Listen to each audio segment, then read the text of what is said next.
Hi guys, bigyan ng shoutout. I-unboxing natin ito guys. Actually,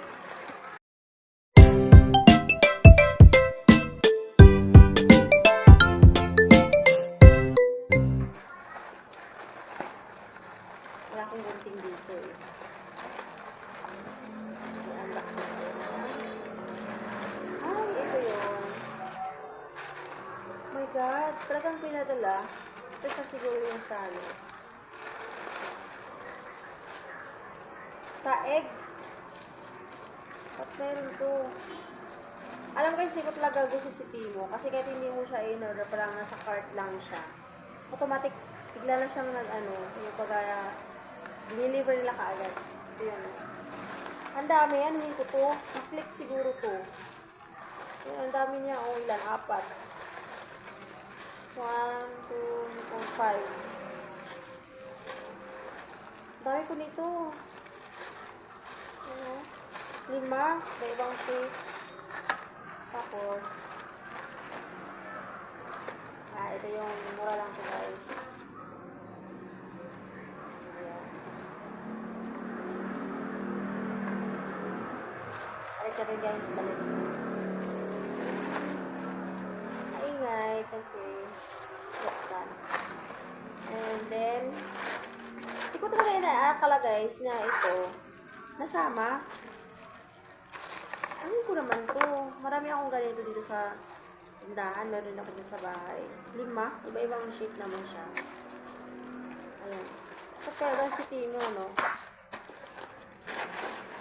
Ito pala si Shein, guys. Timo pala. Sorry. Correction ko lang. Ito, ano naman to? Hello. Ano kaya to, guys? Ano to? What is this? Ano to? Ano kaya to, guys? Ano? Para sa mga naman to?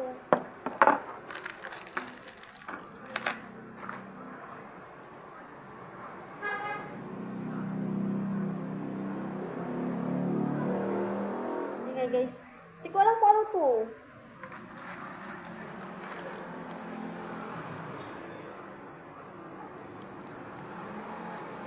Ano? Buwang talaga to si ano. Para sa kaya to?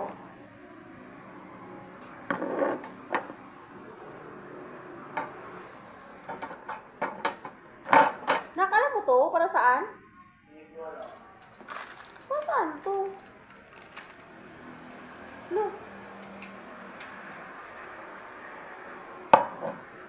Wala talaga to si Timo guys. Hindi ko alam. Check ko nga sa ano ko. Sige guys. Tingnan lang shout out. Nagulat lang ako sa order ko. Hindi ko naman to in-order. Pati yung mga to. Ang pangit kasi talaga nila actually. Kasi pag nag-browse ka lang to, tapos nag-click ka, bigla lang nilang i-deliver yung kaagad. Hindi ko alam kung ano para saan to eh. Napayat ko na. Saan kaya to? See guys, thank you so much. Wala kasi ako ma-upload, kaya ito na. Bye-bye.